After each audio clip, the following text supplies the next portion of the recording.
ইউরিদুনা লিইউতফিউ নূরাল্লাহি বিআফওয়াহিহিম ওয়াল্লাহু মুতিম্মু নূরিহি ওয়ালাউ কারিহাল কাফিরুন। মহাসত্যের অস্বীকারীরা তারা চায় মুখের ফু দিয়ে আমার আলোকে নির্বাপিত করে দেবে, আমার দ্বীনকে মিটায় দেবে। আল্লাহ পাক বলেন, আমি আমার দ্বীনকে পূর্ণতা দান করব, তাতে কাফির বেঈমানদের মনের মধ্যে যত জ্বালা যন্ত্রণা হোক না কেন, এদের মনে যত জ্বালা হোক যন্ত্রণা হোক, তারপরেও হাজারো অপপ্রচার করে ভ্রান্ত তাফসীরের বদনাম এই ধরনের কথা বলে আল্লাহর কোরআনের পাগলদেরকে কোরআন থেকে সরানো যাবে না। আল্লামা ইকবাল বলেছেন,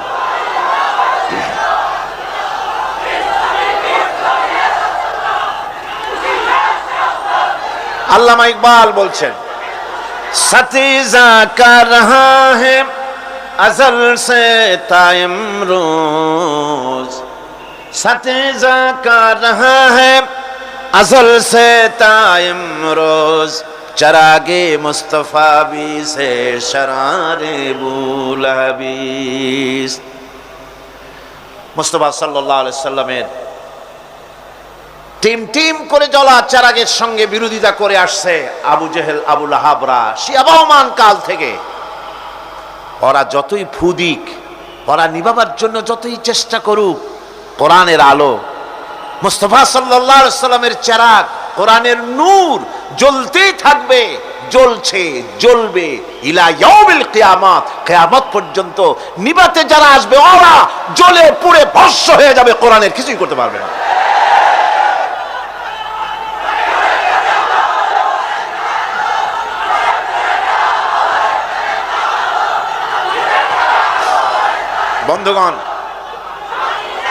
বন্ধুগণ, সুতরাং আজ আমাদেরকে বুঝতে হবে, আমাদের নাজাতের পথ হচ্ছে কোরআন, নাজাতের পথ ইসলাম। সম্মানের সাথে যদি পৃথিবীতে বাঁচতে চাই, ইজ্জতের সাথে যদি বাঁচতে চাই, কোরআন। ও জামানা মে মুআজ্জাজ থে মুসলমান হোকর और तुम खार बने हो तारिके कुरआन होकर। সে যুগের মুসলমানেরা কোরআনে কারীমের সঙ্গে থেকে কোরআনের আইন মেনে, কোরআনের অধীনস্থতা মেনে নিয়ে, কোরআনের বিধান মেনে নিয়ে পৃথিবীতে মর্যাদা লাভ করেছিলেন। আজ কোরআন হারাম, কোরআন ছাড়া মুসলমান বেইজ্জতি আর লাঞ্ছনার ভিতরে ডুবে মরছে। সুতরাং কোরআনের কাছে আসতে হবে।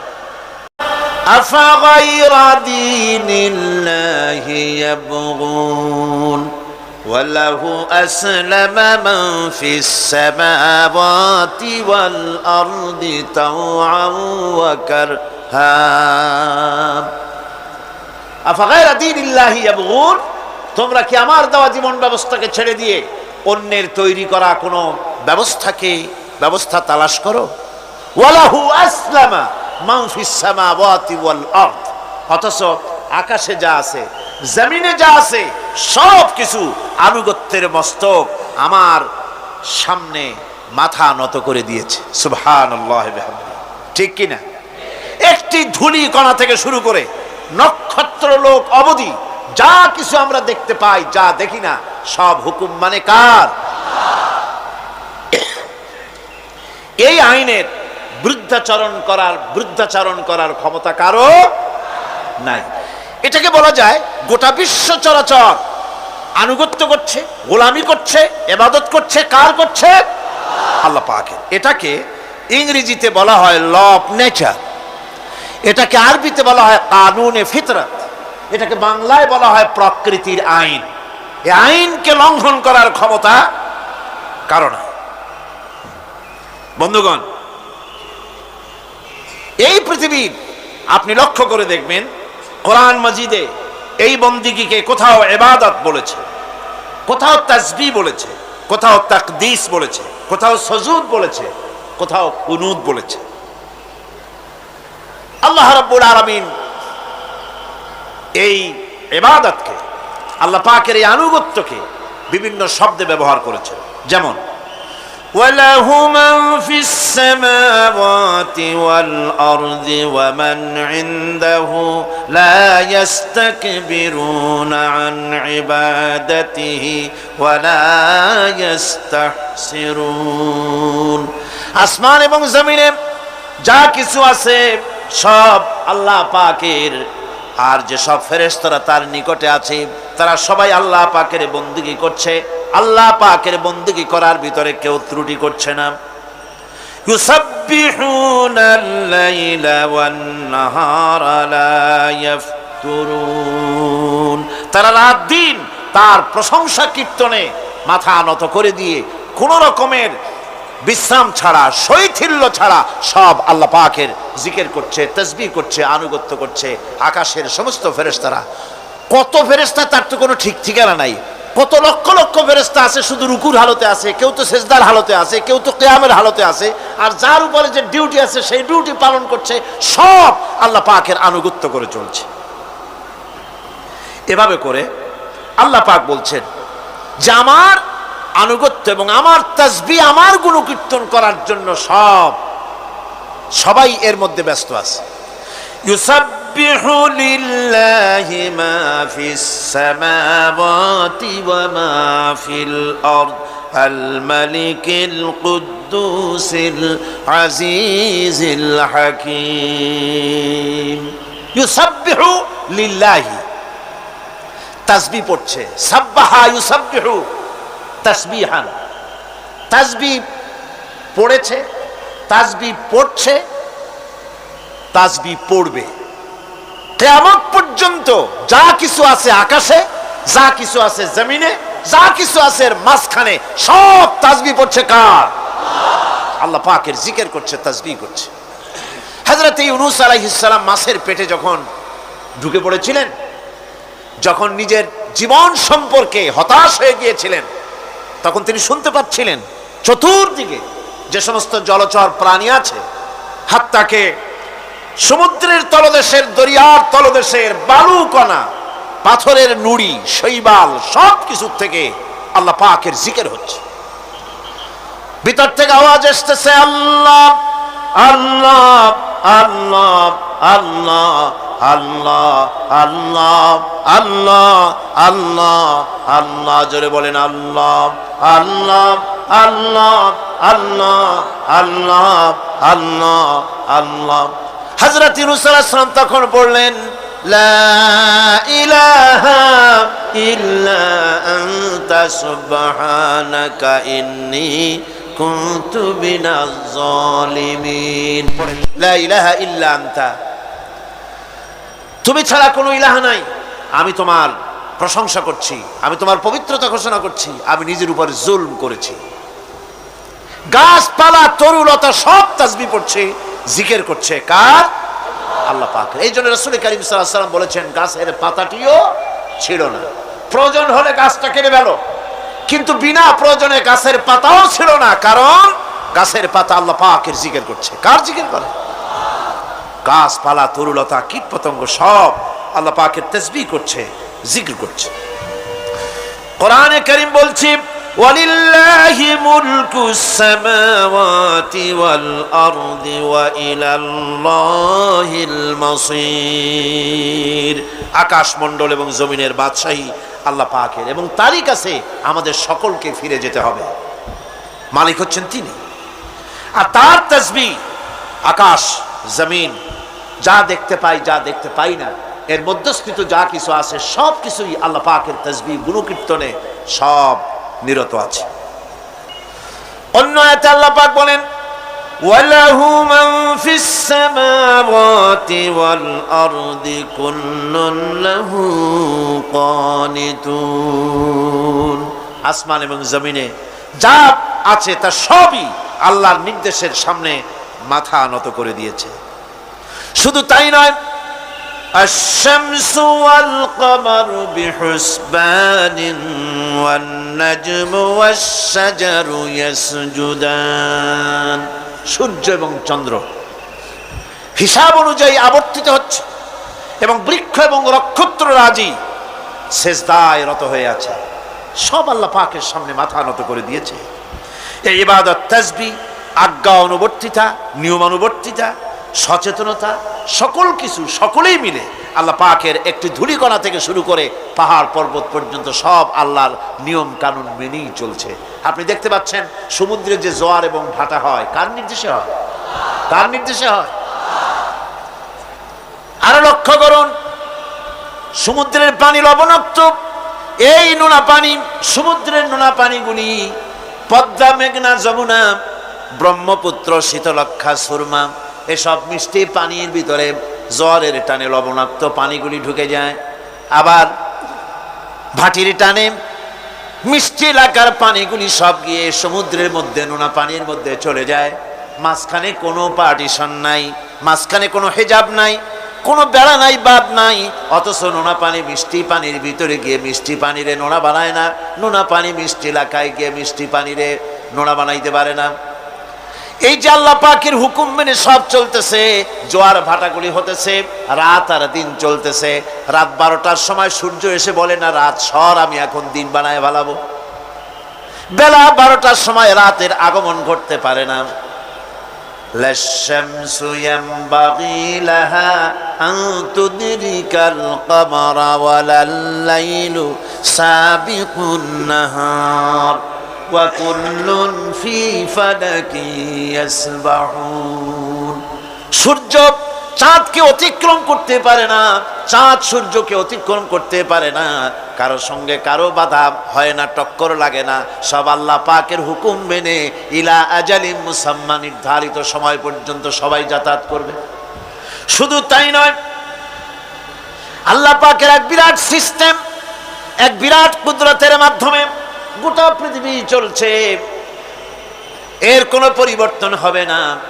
নারকেল গাছে কোনোদিন বেল হবে না, বেল গাছে কোনোদিন তাল হবে না, কাঁঠাল গাছে কোনোদিন খেজুর হবে না, আবার খেজুর গাছে কোনোদিন লিচু হবে না। হবে নাকি? ওয়ালান তাজিদা লিসুন্নাতিল্লাহি তাবদীলা। আমার প্রকৃতির আইনের মধ্যে, আমার ল অফ নেচারের ভেতরে কোনো পরিবর্তন হবে না। সবগুলি আমার আইন মানতে হবে। এখন হতে পারে এমন যে ব্যক্তি আল্লাহরে মানে না, ব্যক্তি বোঝেন না, নাকি বোঝেন না? একটা মানুষ আল্লাহরে মানে না, ও না মানতে পারে যে জিহ্বাটে দিয়া বলে দেয়ার ইজ নো গড, স্রষ্টা বলতে কেউ নাই, যে জিহ্বাটে দিয়া বলে সে জিহ্বা হুকুম মানে কার? আল্লাহ পাকের হুকুম মানে। কিরকম? জিহ্বার উপরে যদি তিতা রাখা আপনি বলেন তিতা থুইছি, তাতে কি হয়েছে? খবরদার তিতার টেস্ট নিবি না, তিতা টক এই টেস্ট নিতে পারবি না। আপনার কথা জিহ্বা শুনবে? শুনবে না। ওর উপরে যে নির্দেশটা আছে সেই নির্দেশ অনুযায়ী সে কাজ করবে। টয়লেটে গিয়ে আপনি নাকেরে কবেন যে খবরদার, আমি একটা বিরাট অফিসার, অনেক টাকা পয়সার মালিক, অথবা বিরাট একটা মন্ত্রী টন্ত্রী কিছু একটা, সবাই আমার হুকুম মানে, তোকেও মানতে হবে, খবরদার দুর্গন্ধ যেন নাকের মধ্যে না ঢোকে। নাক আমি চাবি ধরতে পারবো না। শুনবে না? কে শুনবে? নাক হোক, কান হোক, চোখ হোক, মুখ হোক, প্রত্যেকটা অঙ্গ প্রত্যঙ্গ, এগুলি সব হুকুম মানে কার? হতে পারে ব্যক্তি আল্লাহরে অস্বীকার করে বসলো, আল্লাহকে বললো যে আল্লাহ নাই, সব এমনি এমনি হয়। এর কপাল পড়ার লক্ষণ। কিসের লক্ষণ? কপাল পড়ার লক্ষণ। সব বোঝে। একটা মাইক দেখলে কয় যে না, কেউ এটারে বানাইছে। এই যে একটা ভিডিও ক্যামেরা, এটারে কেউ দেখলে বলবে যে কয়েকজন আলেমে মিলে ফু দিছে আর অমনি একটা মাইক হয়ে কি বল ক্যামেরা হয়ে গেছে, বলবে কেউ? কোনো পাগলেও কবে? এই প্যান্ডেলটা দেখে কি মনে হবে? 4-5 জন পিসা ভাইসা কোচার কোণে দাঁড়াইয়া ফু দিছে, সাথে সাথে প্যান্ডেল হয়ে গেছে। এটা কথা হইল? একটা ছোট্ট টেবিল, একটা চায়ের কাপ দেখলে পরে মানুষ বলে নিশ্চয়ই এটা কেউ বানাইছে। আজীব! এত বড় বিশাল আকাশ, এত সুন্দর জমিন, এত সুন্দর দেহ, এই মানুষ, গাছপালা, তরুলতা, কীট পতঙ্গ, পাহাড়, নদ নদী, এ সব কিছু দেখে কেবলমাত্র কপাল পোড়াই বলতে পারে যে কেউ নাই, এমনি এমনি হয়েছে। আজীব তামাশা। এমনি এমনি একটা চাউল তৈরি হয় না, একটা ডিম তৈরি হয় না, এমনি এমনি পৃথিবীটা হয়ে গেল। সবগুলির পেছনেই আল্লাহ পাক আছেন, তিনি সৃষ্টি করেছেন। এখন উপাস্যের প্রতি এই সৃষ্টি মানুষের দৃষ্টি আকর্ষণ করে। উপাস্য পাও না, কে আল্লাহ তা ঠিক পাও না, তা দেখাবার জন্য এই পৃথিবীর আল্লাহর সৃষ্টি প্রত্যেকটি পদার্থ, প্রত্যেকটি জিনিস ইঙ্গিত করে নিঃসন্দেহে কেউ না কেউ আছে, আর তার নাম হচ্ছে আল্লাহ। তার নাম কি? আরো জনে বলেন, নাম কি? আল্লাহ পাক। এখন প্রশ্ন ওঠে, আল্লাহরে বানাইছে কেডা? বলে তো, মুরগি আগে না ডিম আগে? ডিম যদি আগে হয়ে থাকে তো ডিমটারে পারলো কে? আর মুরগি যদি আগে হয়ে থাকে, কোথার থেকে মুরগি এসে উড়ে এসে জুড়ে বসলো, আইলো কই থেকে? আল্লাহ যদি একজন থেকেই থাকেন তাহলে তার স্রষ্টাকে? এই প্রশ্ন তুলেছেন বার্টন রাসেল। প্রশ্ন তুলেছে স্রষ্টার স্রষ্টাকে। তা আমি দেখলাম এক আর্মি অফিসার একটা বই লিখেছেন, আমার এত ভালো লাগলো। বইটার নাম হচ্ছে আল কোরআন দ্য চ্যালেঞ্জ, মহাকাশ পর্ব। দারুণ লিখেছেন তিনি, আপনারা যদি পান খুঁজে নিয়ে পড়বেন।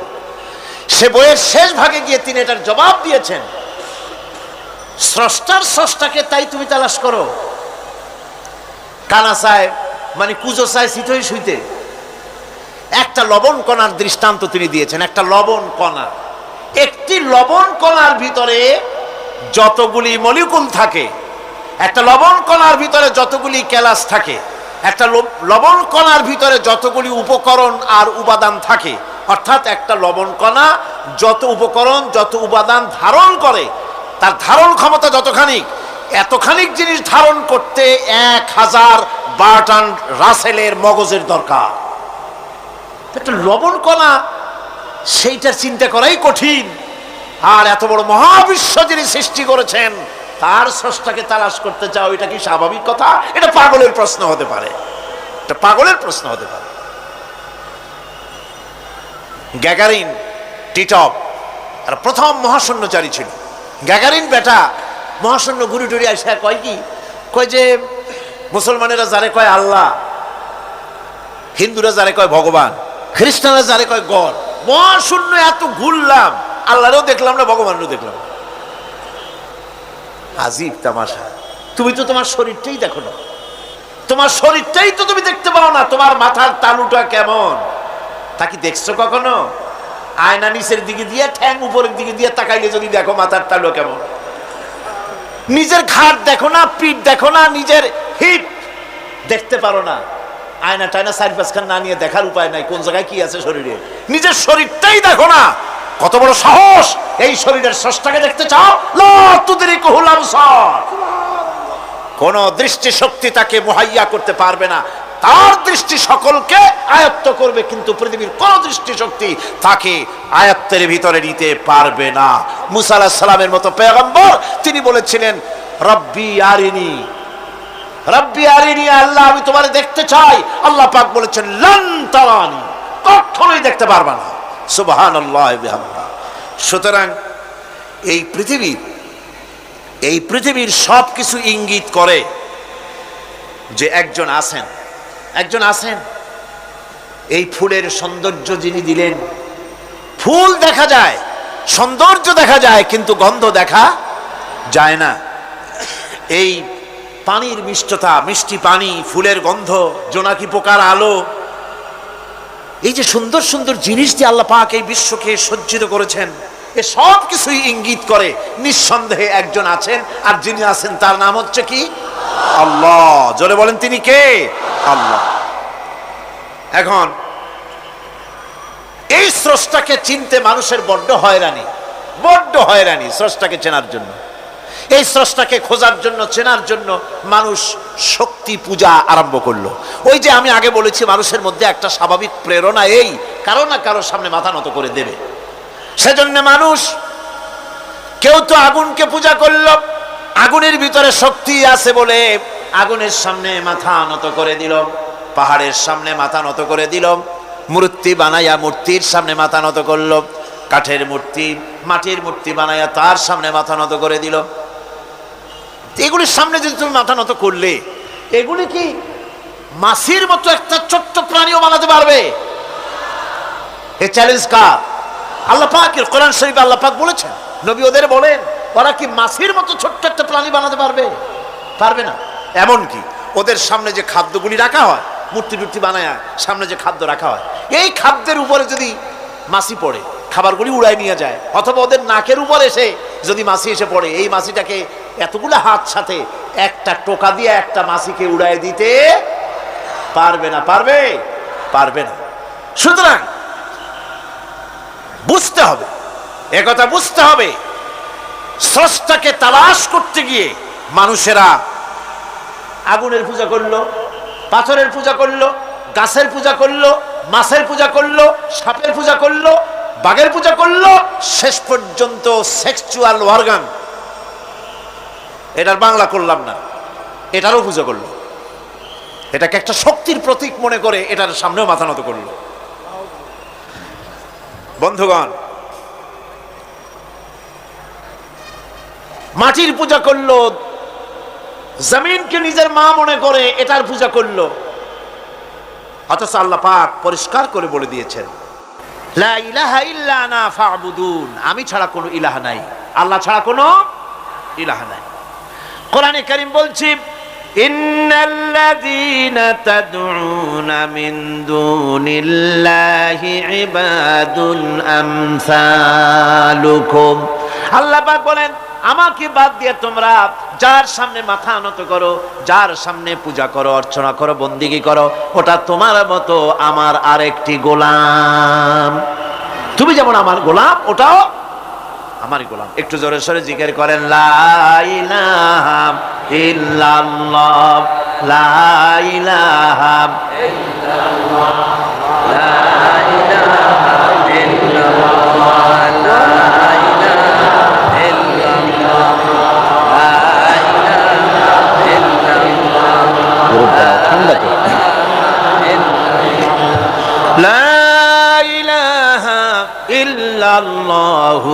মুহাম্মাদুর রাসূলুল্লাহ। সুতরাং বোঝা যাচ্ছে আল্লাহ হচ্ছেন এক এবং একক। এই আল্লাহ সুবহানাহু ওয়া তাআলা তিনি বলছেন, আমাকে বাদ দিয়ে যার সামনে মাথা নত করো, ওরা আমার গোলাম। সূর্য কার গোলাম? চন্দ্র কার গোলাম? সাপ বলেন, বাঘ বলেন, আগুন বলেন, সব কার গোলাম? এগুলি সব কার কথা শোনে? আগুন যতই পূজা করেন, আগুনের মধ্যে আপনি পড়লে আগুন কি ছাড়বে? ছাড়বে না। তবে হ্যাঁ, আগুনের মালিক যদি বলে তাহলে ছেড়ে দিবে, ঠিক কিনা? ইব্রাহিম আলাইহিস সালামকে আগুনের ভিতরে যখন ফেলে দেওয়া হচ্ছে, ফেরেশতা বলতেছিল, আমার কাছে সাহায্য চাও, আগুন থেকে বাঁচায় দেই। হযরত ইব্রাহিম বলেছিলেন, আমার তো পরীক্ষা হতেছে, ইমতিহান হতেছে, আমাকে ডিস্টার্ব করো না, আমি তোমার কাছে কেন সাহায্য চাইবো? আমি আগুনে পুড়লে পরে আমার মাবুদ, আমার খোদা, আমার আল্লাহ, তিনি যদি খুশি হন, তাহলে আমার এমন আল্লাহকে খুশি করার জন্য 1000 বার পড়তে রাজি আছি। তোমার কাছে কেন সাহায্য চাইবো? আমি তো অন্ধ, আল্লাহর ইবাদত করি না, যিনি আমার দুঃখ দুর্দশা নিজের চোখে না দেখেন। আগুনের মধ্যে পড়ে গেলেন। আল্লাহ পাক আগুনকে অর্ডার করে দিলেন, ইয়া নারু কুনি বারদাও ওয়া সালামান আলা ইব্রাহিম। আগুন, আমার ইব্রাহিমের জন্য ঠান্ডা হয়ে যা, শান্তিদায়ক ঠান্ডা হয়ে যা। তাহলে দেখা গেল আগুনের মালিক হচ্ছেন আল্লাহ পাক। আল্লাহ পাক আজও যদি কোনো পূজা করা লাগবে না আগুনের, আগুনের পূজা করা তো হারাম। আগুন হচ্ছে আল্লাহর গোলাম, আল্লাহর সৃষ্টি, এটা হচ্ছে মাখলুক, আল্লাহ হচ্ছেন খালিক। বিশ্বকবি, কবি সম্রাট আল্লামা ডক্টর ইকবাল কি সুন্দর করে বলেছেন, আজ ভি হো জো ইব্রাহিম কা ইমা पैदा, आज भी हो जो इब्राहिम का ईमां पैदा, आग कर सकती है एक अंदाज गुलिस्तां पैदा। ইব্রাহিমের ঈমান যদি আজও কোথাও হয় বিদ্যমান, করতে পারেন অগ্নিকুণ্ডে খুবসুরত এক গুলিস্তান। এখনো যদি ইব্রাহিমের ঈমান যদি কারো মধ্যে জাগ্রত হয়, আর তাকে যদি আগুনে ভালানো হয়, সে আল্লাহ আজও আছেন না নাই? আছে কিনা? আল্লাহু লা ইলাহা ইল্লা হুয়াল হাইয়ুল কাইয়্যুম। পড়েন সবাই, আল্লাহু লা ইলাহা ইল্লা হুয়াল হাইয়ুল কাইয়্যুম, তিনি সদা জাগ্রত, তিনি চিরঞ্জীব। সুতরাং মহান শক্তিধর আল্লাহ পাক, তার হচ্ছে সব গোলাম। তুমি গোলাম হইয়া আর এক গোলামের কাছে হাত পাতো, সে তোমারে কিচ্ছু দিতে পারবে না। আমি দৃষ্টান্ত দিতে গিয়ে বলি, একজন ভিক্ষুক সে যদি আর একজন ভিক্ষুকের কাছে গিয়ে বলে, ভাই আমারে 10টা টাকা দাও, সে 10 টাকা পাবে কই? সারাদিন খয়রাত করিয়া পাইছে মোটে 5 টাকা, তোমার তো 10 টাকা দিতে পারবে না। ও ভিক্ষুক, তুমিও ভিক্ষুক। সুতরাং গোটা বিশ্ববাসী হচ্ছে আল্লাহ পাকের কাছে ভিক্ষুক। সবগুলি কি ভিক্ষুক? প্রধানমন্ত্রী হোক, প্রেসিডেন্ট হোক, প্রধান সেনাপতি হোক, আল্লাহ পাকের দরবারে এগুলি কিচ্ছুই না, গোলাম। এগুলি সব কি? গোলাম আর গোলাম। সুতরাং মাথা নত করা যাবে না কারো সামনে। এই প্রকৃতি, এই নেচার শেখাচ্ছে, একজন আছেন, সেটাকে বুঝতে হবে। বোঝার জন্য আল্লাহ কি দিয়েছেন? কি বোঝার জন্য আল্লাহ পাক মানুষকে ব্রেন দিয়েছেন, বিবেক দিয়েছেন। শোনার জন্য কান দিয়েছে, দেখার জন্য চোখ দিয়েছে। আল্লাহ পাক বলছেন, লাহুম কুলুবুন লা ইয়াফকাহুনা বিহা ওয়া লাহুম আয়ুনুন লা ইউবসিরুনা বিহা ওয়া লাহুম আযানুন লা ইয়াসমাউনা বিহা উলাইকা কাল আনআম বাল হুম আযাল উলাইকা হুমুল গাফিলুন। আমি যাদেরকে কান দিয়েছিলাম, কলব দিয়েছিলাম, বিবেক দিয়েছিলাম, বিবেক দিয়ে সব বুঝলো, কিন্তু আমারে বুঝলো না। বিবেক দিয়া সব বুঝলো, বিবেক দিয়া সমস্ত জিনিস, নিজের স্বার্থের জিনিসগুলি বুঝলো, কিন্তু আল্লাহকে বুঝলো না। কান দিয়েছিলাম শোনার জন্য, গান শুনলো, বাজে কথা শুনলো, সব শুনলো, কিন্তু হকের দাওয়াত তার কানের মধ্যে ঢুকলো না। হক বুঝলো না, হক শুনলো না, হক দেখলো না, সত্যকে চিনতে পারলো না। আল্লাহ পাক বলেন, উলাইকা কাল আনআম, এরা হলো চতুষ্পদ জানোয়ার, জানোয়ার পশু। আল্লাহ কয় না, খালি পশু কইলে সারে না, বাল হুম আযাল, একেবারে পশুর চাইতেও নিকৃষ্ট। কারণ কি? কারণ হলো পশু অবিশ্বাসী নয়, পশু অবিশ্বাসী নয়, পশু কাফের নয়, পশু মুশরিক নয়, পশু মুরতাদ নয়, পশু নাস্তিক নয়, ঠিক কিনা? সুতরাং পশুর চাইতেও খারাপ, পশুর চাইতেও খারাপ। পশু যেটা বোঝে তাও বোঝে না। পশু তো অন্তত মালিকের আনুগত্য করে, তার কথা শোনে, যার খায় তার কথা শোনে। কুত্তাটাও, কুকুরও যার খায় তার কথা শোনে, ঠিক কিনা গণ? অথচ যে আল্লাহ রাব্বুল আলামিন খেতে দিলেন, পড়তে দিলেন, সব কিছু দিলেন, তার ইবাদতটা বুঝতে চেষ্টা করলো না, তার ইবাদত বুঝতে চেষ্টা করলো না, তার গোলামি করতে জানলো না। সুতরাং এগুলি হচ্ছে উলাইকা কাল আনআম, এগুলি চতুষ্পদ জন্তু এবং জানোয়ারের মতো, বরং তার থেকেও নিকৃষ্ট। মানুষকে আল্লাহ পাক জ্ঞান দিয়েছিলেন, সেই জ্ঞান দিয়ে সে দূরবীন আবিষ্কার করলো, জ্ঞান দিয়ে দূরবীন আবিষ্কার করলো, যাতে করে শকুনের চাইতেও তীক্ষ্ণ দৃষ্টি সম্পন্ন হয়। সে গাড়ি আবিষ্কার করলো, যাতে করে চিতাবাঘের চাইতেও বেশি দৌড়াইতে পারে। সে সাবমেরিন আবিষ্কার করলো, যাতে করে মাছের চাইতেও বেশি দ্রুতগামী হয়ে চলতে পারে পানির তলা দিয়া। সব কিছুই করলো, কিন্তু তার মনুষ্যত্বকে বাড়াইতে পারলো না, মনুষ্যত্বকে বাড়াতে পারলো না। এই মনুষ্যত্বই ছিল সবচেয়ে বড় জিনিস। কবি বলছেন, মুঝে ये डर है कि दिले जिंदा तू ना मर जाए, मुझे ये डर है कि दिले जिंदा तू ना मर जाए, कि जिंदगानी इबारत है तेरे जीने से, मुझे ये डर है कि दिले जिंदा तू ना मर जाए। আমার এই ভয় হয়, হে আমার জীবন্ত আত্মা, তোর না অপমৃত্যু হয়ে যায়। কারণ তোর যদি অপমৃত্যু হয়, তাহলে আমার তো বেঁচে থাকার কোনো লাভ নাই। আমরা তো আমাদের আত্মা, জীবিত আত্মাকে মেরে ফেলছি, জীবিত আত্মাকে মেরে ফেলছি, আত্মাকে বিকশিত করছি না। আত্মাকে বিকশিত করতে হবে। এই আত্মা বিকশিত হবে কিভাবে? সব জিনিসের খাবার আল্লাহ পাক এই জমিনে তৈরি করেছেন, ঠিক কিনা কর? সকলের খাবার এই জমিনে। মানুষ যেহেতু তৈরি হয়েছে এই মাটি দিয়ে, সেই জন্য আল্লাহ রাব্বুল আলামিন মানুষের খাবার মাটি দিয়ে তৈরি করে দিয়েছেন, কলা দিয়েছেন, কচু দিয়েছেন, আলু দিয়েছেন, মূলা দিয়েছেন, তাল দিয়েছেন, বেল দিয়েছেন, মাছ দিয়েছেন, তরকারি দিয়েছেন, পনির দিয়েছেন, দুধ দিয়েছেন, গোশত দিয়েছেন, খাবারের কোনো অভাব রাখেন নাই, সব মাটি দিয়েছে। কিন্তু যেই রুহটা আমাদের ভিতরে, যে আত্মাটা আমাদের মধ্যে, যে আত্মা থাকলে পরে বাঁচি, আত্মা না থাকলে পরে মরে যাই, সেই রুহের খাবার আমরা কেউ দিতেছি না। রুহটা কি? আল্লাহ পাক বলছেন, নবী আপনাকে প্রশ্ন করা হয়, ওয়ায়াসআলুনাকা আনির রূহ কুলির রূহু মিন আমরি রাব্বি।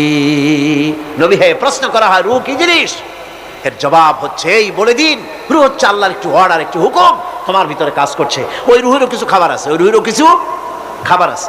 সেই রূহকে খাবার জমিনে তৈরি হবে না। রূহ গোশত খাবে না, পনির খাবে না, দুধ খাবে না, সর খাবে না, ফল খাবে না, কি খাবে? রূহের খাবার। যেহেতু রূহ এই পৃথিবীতে তৈরি হয় নাই, রূহ এসেছে আলমে আরওয়াহ থেকে, সেজন্য রব্বুল আলামিন রূহের খাবার পাঠিয়েছেন লৌহ মাহফুজ থেকে।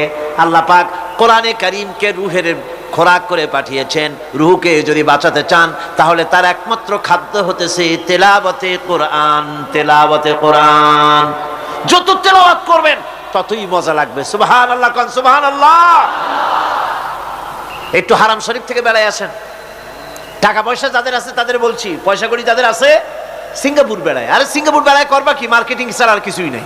সিঙ্গাপুর, ব্যাংকক, হংকং এই সমস্ত জায়গায় ঘুরে টুরে আসে, খুব দেখে আসছে। টাকা নষ্ট করে লাভ নাই, বরং পয়সা করি যদি আল্লাহ দিয়ে থাকেন হস্ত করবেনই। পয়সা করি বেশি থাকলে রমজান মুবারকে ওমরা করে এসেন। রাসূল করিম সাল্লাল্লাহু আলাইহি ওয়াসাল্লাম বলেছেন, যে ব্যক্তি রমজান মুবারকে ওমরা করলো সেজন্য আমার সাথে হজ আদায় করলো। কেন বলছি? এই জন্য বললাম, আল্লাহ পাক আমাকে কয়েকবার নসিব করেছেন। সেখানে যখন রমজান মুবারকে যখন তেলাওয়াত হতে থাকে তারাবিহের ভেতরে, মনে হচ্ছে যেন আকাশ থেকে ওহী নাজিল হতেছে। মানুষের চোখের পানি, নাকের পানি একাকার হয়ে যায় হারাম শরীফের ভিতরে। সেখানে তো মুনাজাত সারা বছর মুনাজাত হয় না, মুনাজাত হয় রমজান মুবারকে বেতেরের নামাজের ভিতরে। বেতেরের নামাজের ভিতরে ইমাম সাহেব হাত তুলে মুনাজাত করেন। অন্তত 8 থেকে 10 লক্ষ মানুষ হজের মৌসুমের মতো কাঁদতে কাঁদতে পাগল হয়ে যায়। কোরআন কি মজা! কোরআন হচ্ছে রুহের খাবার। আমরা তো রুহের খাওয়াই না। ঘোড়ার উপরে চড়ি, গাধার উপরে চড়ি, ঘোড়ারে গাধারে জন্মের মতো মোটেই খাইতে দেই না, নিজে খাই জন্মের মতো। খাইয়া ঘোড়ারে খাইতে দেওয়া হয় না, গাধারে খাইতে দেওয়া হয় না। ফলে ওর উপরে যখন সওয়ার হয় তখন ঘোড়া গাধা না খাইতে খাইতে একদিন 4 ঠ্যাং 4 দিকে দিয়া জায়গায় সিটে মরা ছাড়া আর কোনো পথ থাকে না। আমাদের মানুষেরা খায় কি? সুবহানাল্লাহ। এই যে শবে বরাত আসতেছে, কি যে খাবে দিশা আগের থেকে লিস্ট তৈরি হয়ে যায়, কতটা আইটেম তৈরি করা হবে। রমজান মাসে আল্লাহ একটু কম টম মান্দায় খাবে, একটা রমজান মাস আল্লাহ দিলেন। সেই রোজার মাসে যে সারাদিন খায় না, এটাকে উসুল করে ইফতারের সময় সে যে কত খাবার, চোখ সানা বড় হয়ে যাবে দেখলে। পেঁয়াজি, বেগুনি, হালিম, শরবত, তরমুজ, বেল, কলা, কচু, না কি খাইতে খাইতে মাগরিবের রক্ত শেষ। কয় ভাই নামাজটা কোনো রকম পড়ে আসি, তারপরে খাবো না। আবার গেল নামাজ পড়তে, আবার এসে খাইলো, খাইয়া তারপরে আবার ভাত খাইলো। কেমনে যে খায় আল্লাহই জানে, গলায় আঙ্গুল দিলে পাওয়া যায় এরকম খাইয়া। তারপরে তারাবি পড়তে দাঁড়ায় না, জনমের মতো খাইলে পরে তো অলস হবে শরীর। তারাবি পড়তে দাঁড়াইছে, লম্বা কেরাত হচ্ছে, উনি রুকুতে আছে, ইমাম সেজদায় চলে গেছে, ওনার খবর নেই। অথবা উনি সেজদায় পড়ে আছেন, ইমাম কোথায় উঠে গেছে তার খবর নেই। সুবহানাল্লাহ। সুতরাং নিজে খাইয়া পেটটারে দুম্বার মতো সাইজ বানাইয়া কোনো লাভ নাই। পেট বড় বানাবেন না, সিনা বড় বানান। সিনা বড় বানান, সিনার ভিতরে কোরআন ধারণ করেন, মজা পাবেন। এই আল্লাহ রাব্বুল আলামিন এত বড় নিয়ামত, এই কোরআন, এর থেকে বড় নিয়ামত পৃথিবীতে আর নাই। শ্রেষ্ঠ নিয়ামত, এর থেকে বড় নিয়ামত আছে ভাই? এই শ্রেষ্ঠ নিয়ামতকে পড়তে শিখুন, বুঝতে শিখুন, হেদায়েতের সবের মধ্যে আছে। সুতরাং আল্লাহ রাব্বুল আলামিন মনুষ্যত্বকে, আত্মাকে বিকাশ করার জন্য কোরআনে কারীম দিয়েছিলেন। মানুষ এই জ্ঞান দিয়ে আবিষ্কারের পিছনে চলে গেল। হ্যাঁ, আবিষ্কার দরকার আছে, মোটেই আমি এটাকে অস্বীকার করি না, সব দরকার। কিন্তু সেই সাথে আল্লাহ পাকের সাথে যে সম্পর্কটা থাকা দরকার ছিল, সেই সম্পর্ক থেকে মানুষ নিজেকে বিচ্ছিন্ন করেছে। কোরআনে কারীমে আল্লাহ পাক বলছেন, লাকাদ খালাকনাল ইনসানা ফি আহসানি তাকওয়িম। সব থেকে সুন্দর করে বানিয়েছি কারে? মানুষ। চিল্লা এখন কারে? মানুষ হলো সবচাইতে সুন্দর, সবচাইতে সুন্দর সৃষ্টি আমার। ওগুলা, এই মানুষগুলি হচ্ছে আশরাফুল মখলুকাত। মানুষ কি মখলুকাত? সৃষ্টির সেরা। আপনারা সৃষ্টির সেরা হইলেন কি দিয়া? আপনারা কি বাঘের মতো দৌড়াতে পারেন? বল্লার মতো হুল ফুটাইতে পারেন? কুত্তার মতো কামড়াইতে পারেন? হাতির মতো শক্তি আছে? গরিলার মতো শক্তি আছে? মাছের মতো সাঁতরাইতে পারেন? সাপের মতো ক্রুদ্ধতা আছে? সিংহের মতো হিংস্রতা আছে? তো কিসের, কোন দিক থেকে আপনি আশরাফুল মখলুকাত হলেন? আশরাফুল মখলুকাত হয়েছেন জ্ঞানের কারণে। কিসের কারণে? সেই জ্ঞানটার জন্যই তো আপনি সৃষ্টির সেরা। এই সৃষ্টির সেরা মানুষ, সুন্দর মানুষ, এই মানুষগুলি ثم رددناه في أسفل سافلين ثم رددناه أسفل سافلين। এই মানুষ নিচে নামতে নামতে এত নিচে নামে, শয়তান অবাক হয়ে গালে হাত দিয়া নিচের দিকে তাকাইয়া দেখে আর চিন্তা করে এর দূর নামলো কেমনে। শয়তান অবাক হয়ে যায় মানুষের অবস্থা দেখে। আজ America, British parliament, American parliament আইন পাশ করে পুরুষে পুরুষে বিবাহ জায়েজ করে দিয়েছে সেখানে। নাউযুবিল্লাহি মিন যালিক। শয়তানের চাইতে অনেক কিছু। শয়তান ওই সব কাম জানেও না, বোঝেও না। শয়তান তো ভালো, কুত্তাও জানে না, ঠিক কিনা কন? কুকুরেও সমকামিতা করে না, শুয়ারেও করে না, গাধায়ও করে না। মানুষ কোথায় নামছে?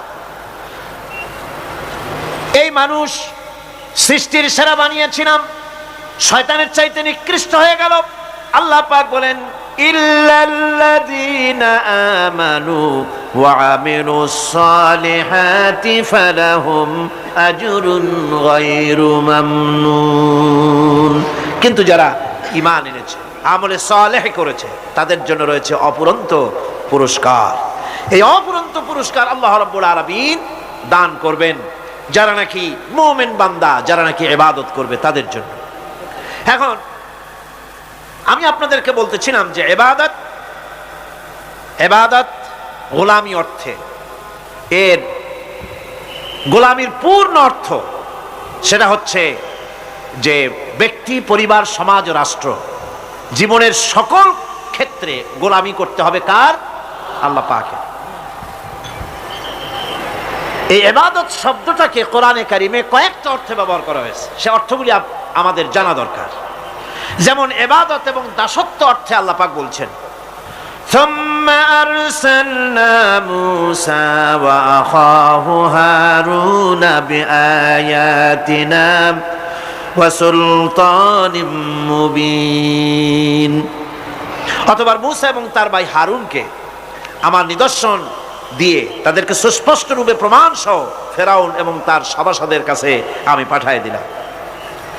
তারা যখন তাদের কাছে গিয়ে দ্বীনের দাওয়াত দিল, তখন তারা কি বলল? ফাকালু আনুমিনু লিবাশারাইনি মিসলিনা ওয়া কওমুহুমা লানা আবিদুন। আমি যখন তাদেরকে পাঠালাম, তারা যখন দ্বীনের দাওয়াত দিলেন, ইবাদতের দাওয়াত দিলেন, তখন তারা বলল, আমরা কি এমন আমাদেরই মতো দুজন মানুষের আনুগত্য করব? এখানে আবেদুন অর্থাৎ দাসত্ব, আমরা কি তার দাসত্ব করব? এই দাসত্ব একমাত্র আল্লাহরই হতে পারে, আর কারো হতে পারে না। সেজন্য কোরআনে কারীম অন্যত্র বলছে, ইয়া আইয়ুহাল্লাযীনা আমানু কুলু মিন তাইয়্যিবাতি মা রাযাকনাকুম ওয়াশকুরু লিল্লাহি ইন কুনতুম ইয়্যাহু তা'বুদুন। হে ঈমানদারেরা, তোমরা যদি আমার ইবাদত করো, তবে আমি তোমাদেরকে যে সব পবিত্র জিনিস দান করেছি তা খাও এবং আল্লাহর শুকর আদায় করো। তো ইবাদত আল্লাহ পাকের করলে আল্লাহ পাক তাদেরকে খেতে দিবেন, পড়তে দিবেন, সব কিছু আল্লাহ পাক করে দিবেন। তো আল্লাহ পাকের ইবাদত করতে হবে, আল্লাহ পাকের উপর ঈমান আনতে হবে, আর তাগুতকে অস্বীকার করতে হবে। অন্য আরেকটি আয়াতে কথাটা এভাবে এসেছে, ফামান ইয়াকফুর বিত্তাগুতি ওয়া ইউমিন বিল্লাহি ফাকাদ ইসতামসাকা বিল উরওয়াতিল উসকা লা ফিসামা লাহা ওয়াল্লাহু সামিউন আলীম। ফামান ইয়াকফুর বিত্তাগুত, যে ব্যক্তি তাগুতকে অস্বীকার করলো, ওয়া ইউমিন বিল্লাহ, এবং আল্লাহর উপর ঈমান এনেছে, ফাকাদ ইসতামসাকা বিল উরওয়াতিল উসকা, সে এমন এক মহান অবলম্বন ধারণ করলো যে কোনো জিনিসই তাকে বিচ্ছিন্ন করে দিতে পারবে না। এমন এক মহান অবলম্বন ধারণ করেছে। সুতরাং আল্লাহর উপর ঈমান আনতে হবে, তাগুতকে অস্বীকার করতে হবে।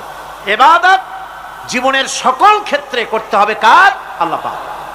কোরআনে কারীম বলছে, এর আগে আমি প্রথমে শুনিয়েছি, সমস্ত নবীরা আম্বিয়া আলাইহিস সালাম তারা তার নিজের জাতিকে গোলামির জন্য দাওয়াত দিয়েছেন। আল্লাহ পাকের বলেছেন আমার জাতি, একমাত্র নবী মুহাম্মদ রাসূলুল্লাহ সাল্লাল্লাহু আলাইহি ওয়াসাল্লাম আমার জাতি তিনি বলেন নাই। তাকে দিয়ে আল্লাহ পাক বলেছেন, ইয়া আইয়ুহান নাসু উবুদু রাব্বাকুমুল্লাযী খালাকাকুম ওয়াল্লাযীনা মিন ক্বাবলিকুম লাআল্লাকুম তাত্তাকুন। ইয়া আইয়ুহান নাসু উবুদু রাব্বাকুমুল্লাযী খালাকাকুম, রাব্বাকুম উবুদু রাব্বাকুম আয় আতিউ রাব্বাকুম, গোলামি করো, আনুগত্য করো, দাসত্ব করো তোমার সেই প্রভুর, সেই রবের যিনি তোমাকে সৃষ্টি করেছেন, তার আনুগত্য জীবনের সব ক্ষেত্রে করো। এক জায়গায় করলে হবে না, সব জায়গায় করলে হবে। আগামী রাত্রিটা হচ্ছে শবে বরাত, তাই না? বোঝেন নাকি বোঝেন না? আগামী রাত্রিটাই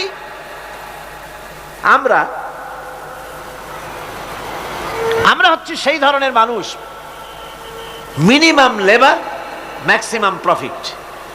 অল্প কাজ করে বেশি প্রফিট যদি করা যায় আমরা সেই পক্ষে বেশি। শবে বরাত শবে কদরে ইবাদত করিয়া জীবনের সব গুনাহ মাফ করাইতে চাই, আর করাইয়া মনে করলাম, বিশ্বাস করলাম যেটা এইভাবে হয়, কিন্তু পরের দিন থেকে আবার যেরকম ছিল মানুষ সেরকম হয়ে যায়।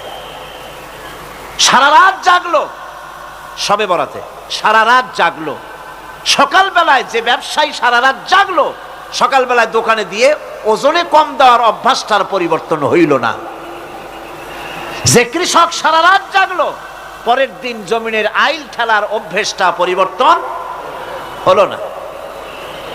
যে ব্যক্তি মিথ্যে কথা বলতো, চুরি করত, ডাকাতি করত, যে অফিসার সারা রাত জেগেছেন, পরের দিন অফিসে গিয়ে তার ঘুষ খাওয়ার বদভ্যাস থেকে তিনি নিজেকে বিরত রাখতে পারেননি। তাহলে এই শবে বরাত করে রাত জেগে ফায়দা কতটুকুন ফায়দা? হ্যাঁ, ফায়দা কিছু আছে, ফায়দা আছে। সেটা হলো পায়াস খাওয়া, সেটা হলো গোশত খাওয়া, রুটি খাওয়া, এই ফায়দা তো হবেই, এগুলি হয়। কিন্তু আপনার মূল ফায়দা হবে কি করে যদি আপনার অভ্যাসের পরিবর্তন না হয়? কথা বোঝেন কিনা? মূল অভ্যাসের তো পরিবর্তন করতে হবে। একজন মাঠে মাঠে ঘুরছে, আর এক পাগল এসে জিজ্ঞেস করছে, ঘুরছো কেন? ঘুরবো না, আগামীকাল কোরবানির দিন, গরু তালাশ করতেছি, গরু পাচ্ছি না, বাজারে টাজারে ঘুরলাম, আবার আর এক বাজারে যাচ্ছি। আরে বাজারে গরু কেন? মাঠে কত গরু আছে, একটা ধরে জবাই দিলেই তো হয়। লোকটি বলছে, দেখো পরের গরু জবাই দিলে তা তো গোনা হবে। কয় না, তুমি অঙ্ক বোঝো না।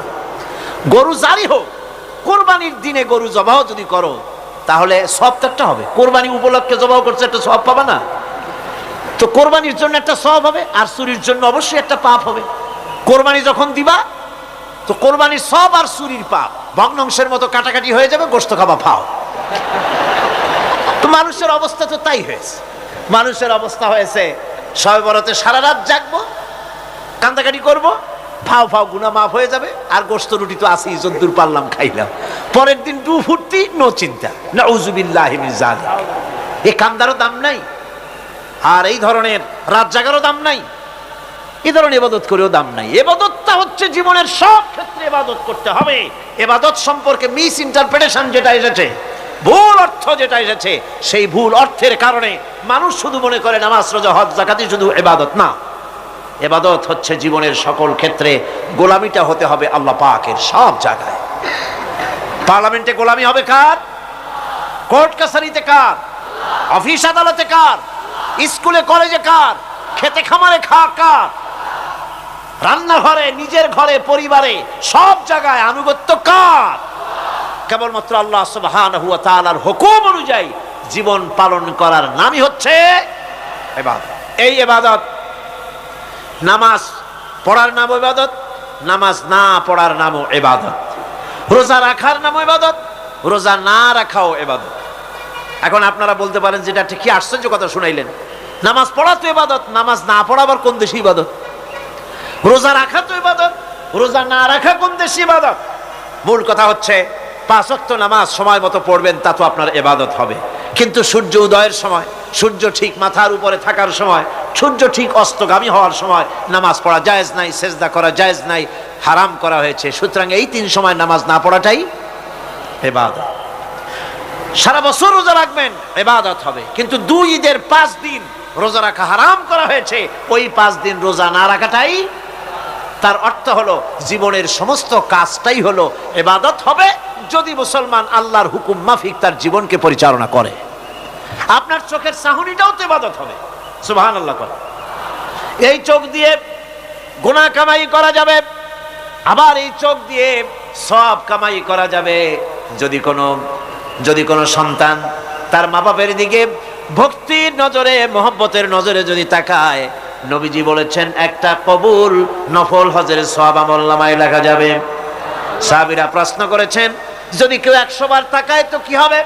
নবীজি বলেছেন, আল্লাহ রাব্বুল আলামিনের নিয়ামতের ভান্ডার অফুরন্ত নিয়ামতের, সেখানে কোনো অভাব নাই। যদি কোনো বান্দা যদি তার মা বাপের দিকে দৈনিক 100 বার তাকায় তো ওই বান্দার আমলনামায় 100 কবুল নফল হজের সওয়াব লেখা যাবে। তাহলে দেখা গেল চোখের চাহনি আপনার ইবাদত, আপনার ঘুম ইবাদত, আপনার চাকরি ইবাদত, আপনার ব্যবসা বাণিজ্য ইবাদত। তার মানে হলো আল্লাহর গোলামি, আল্লাহর হুকুম অনুযায়ী কাজ করার নামই হচ্ছে ইবাদত। ইয়াকা না'বুদু ওয়া ইয়াকা নাস্তাঈন। পড়েন সবাই, ইয়াকা না'বুদু ওয়া ইয়াকা নাস্তাঈন। আল্লাহ তাআলা একমাত্র তোমার গোলামি করি, তোমারই আনুগত্য করি, তুমি ছাড়া কারো গোলামি করি না, তুমি ছাড়া কারো গোলামি করি না।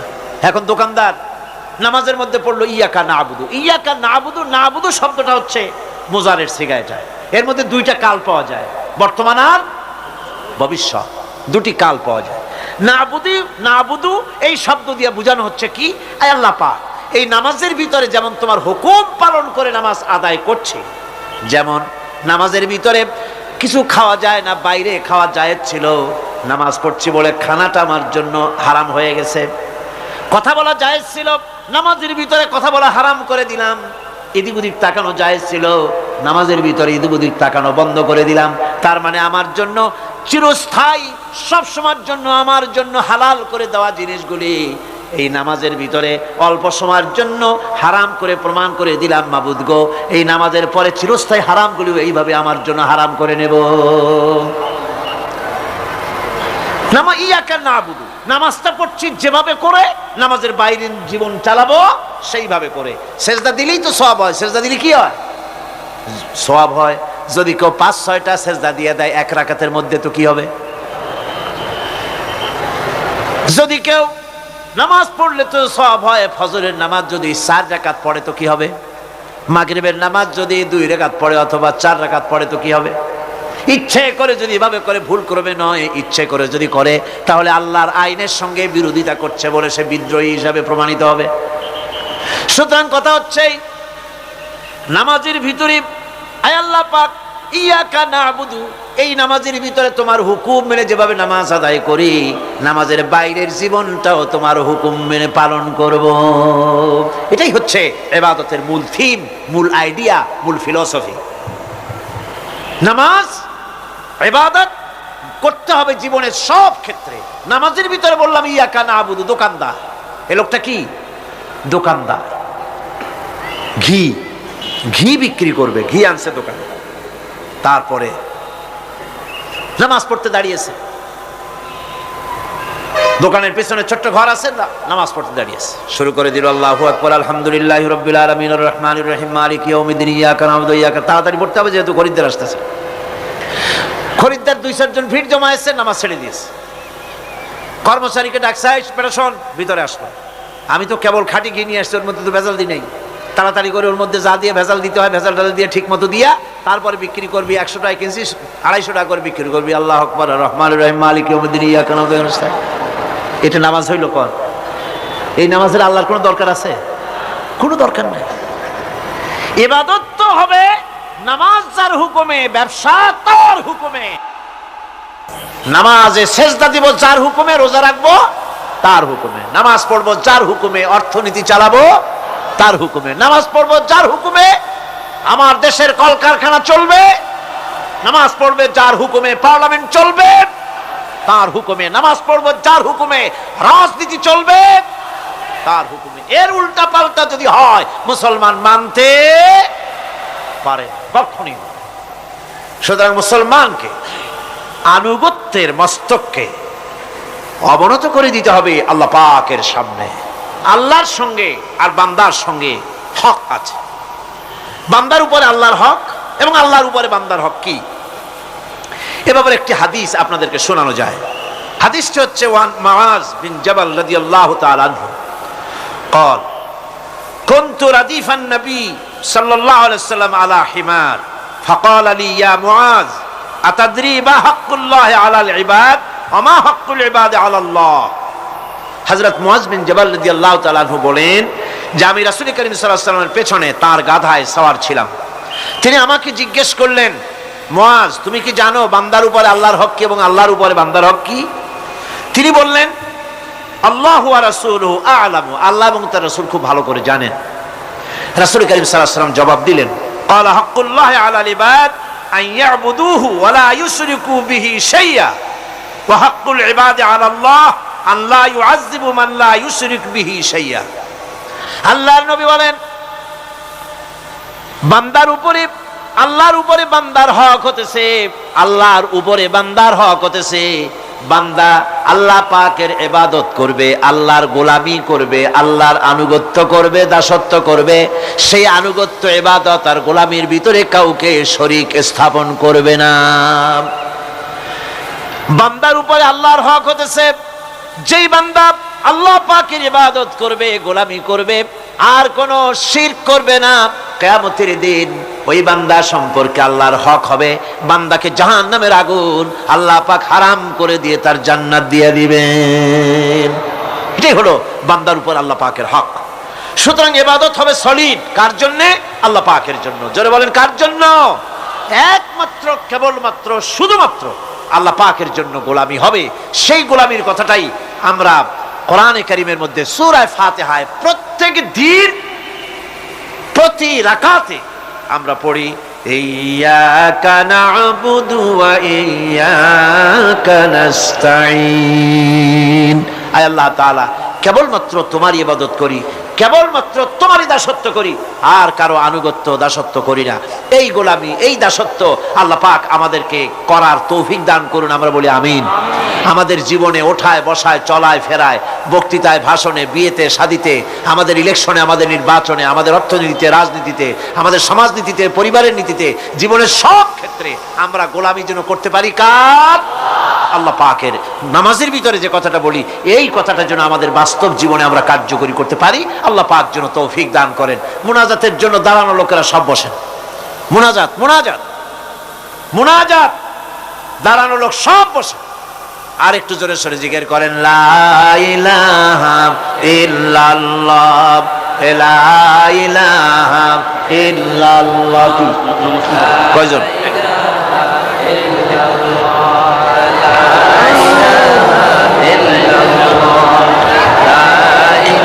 ঠান্ডা। আমি বললাম বসতে, আপনারা দাঁড়ায় গেলেন, কেমন কথা? লা ইলাহা ইল্লাল্লাহু মুহাম্মাদুর রাসূলুল্লাহ।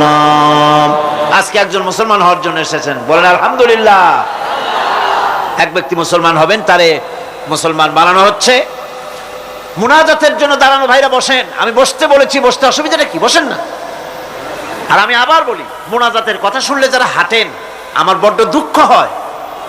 ঘন্টার পর ঘন্টা বসতেন আর আল্লাহর কাছে হাত উঠাবার সময় চলে যাচ্ছেন। দুর্ভাগ্য, হতভাগ্য ওই সব লোকদের জন্য যারা আল্লাহর কাছে মুনাজাত করার সুযোগ পায় না। আল্লাহ পাক সকলকে তৌফিক দিন, জোরে বলেন আমিন। কে মুসলমান হলো? এর কি নাম, কি নাম পছন্দ করছে? নাম কি?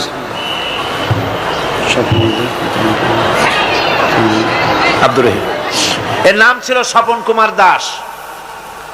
বর্তমান নাম পছন্দ করেছে মোহাম্মদ আব্দুর রহিম। মাশাআল্লাহ। এদিকে হাত লাগা। বিসমিল্লাহির রহমানির রহিম। বিসমিল্লাহির রহমানির রহিম। লা ইলাহা লা ইলাহা ইল্লাল্লাহু ইল্লাল্লাহু মুহাম্মাদুর মুহাম্মাদুর রাসূলুল্লাহ। রাসূলুল্লাহ। আল্লাহ ছাড়া আল্লাহ ছাড়া কোনো ইলাহ নাই, ইলাহা নাই, মাবুদ নাই, মাবুদ নাই, উপাস্য নাই। উপাস্য নাই। মুহাম্মদ মুহাম্মদ সাল্লাল্লাহু সাল্লাল্লাহু আলাইহি ওয়াসাল্লাম আলাইহি ওয়াসাল্লাম আল্লাহর প্রেরিত আল্লাহর প্রেরিত রাসূল। রাসূল। আশহাদু আন লা ইলাহা আশহাদু আন লা ইলাহা ইল্লাল্লাহু ইল্লাল্লাহু ওয়াহদাহু ওয়াহদাহু লা শারীকা লাহু লা শারীকা লাহু ওয়া আশহাদু আন্না ওয়া আশহাদু আন্না মুহাম্মাদান মুহাম্মাদান আবদুহু আবদুহু ওয়া রাসূলুহু। ওয়া রাসূলুহু। আমি সাক্ষ্য দিচ্ছি আমি সাক্ষ্য দিচ্ছি আল্লাহ ছাড়া আল্লাহ ছাড়া কোনো ইলাহ নাই, ইলাহা নাই, মাবুদ নাই, মাবুদ নাই, উপাস্য নাই। উপাস্য নাই। তিনি এক, তিনি এক, তিনি একক, তিনি একক, তিনি নিরঙ্কুশ, তিনি অঙ্কুশ, তার কোনো তার কোনো অংশীদার নাই। অংশীদার নাই। আমি আরো সাক্ষ্য দিচ্ছি আমি আরো সাক্ষ্য মুহাম্মদ মুহাম্মদ সাল্লাল্লাহু সাল্লাল্লাহু আলাইহি ওয়াসাল্লাম আলাইহি ওয়াসাল্লাম আল্লাহর প্রেরিত আল্লাহর প্রেরিত রাসূল রাসূল এবং এবং এবং তার বান্দা। তার বান্দা। সকলকে সালাম দাও। আসসালামু আলাইকুম। আসসালামু আলাইকুম। সকলে কোন ওয়ালাইকুম আসসালাম। আল্লাহ পাকের এই বান্দা মুশরিকানা জীবন যাপন করতেন, এখন তিনি আমাদের তাওহীদপন্থী, আমাদের ভাই। তিনি আমাদের কি? মুসলিম মিল্লাতে তিনি আসলেন। আমরা তার জন্য দোয়া করব, আল্লাহ যেন তাকে খাঁটি মুসলমান হওয়ার তৌফিক দান করেন। 5 ওয়াক্ত নামাজকে শিখবেন, নামাজ সঠিকভাবে আদায় করবেন, ইসলামকে জানবেন। শুধু মুসলমান হওয়াটাই বড় কথা নয়, ইসলাম জানা, বোঝা এবং তার উপরে আমল করা, এটা যেন আপনি রীতিমতো করবেন। আল্লাহ পাক তৌফিক দান করুন। আমি ওনাকে কোলাকুলি করছি ওনার সাথে আপনাদের পক্ষ থেকে।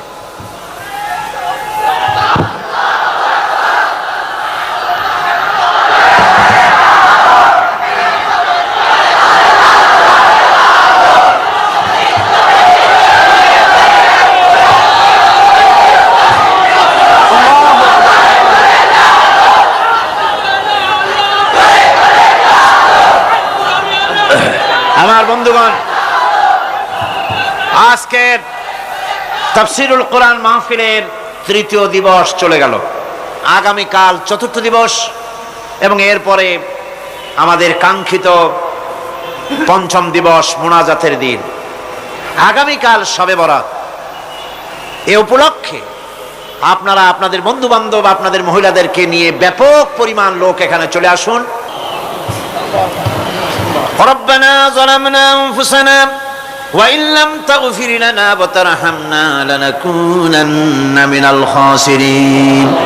আয় আল্লাহ তাআলা, লক্ষ লক্ষ মুসলমান নিয়ে তোমার দরবারে আমরা হাত তুলেছি, তোমার বান্দা বান্দিরা মিলিতভাবে হাত তুলেছি, কোরআনে কারীমের কথা শুনছি, জিকির আজকার করেছি, তেলাওয়াত করেছি।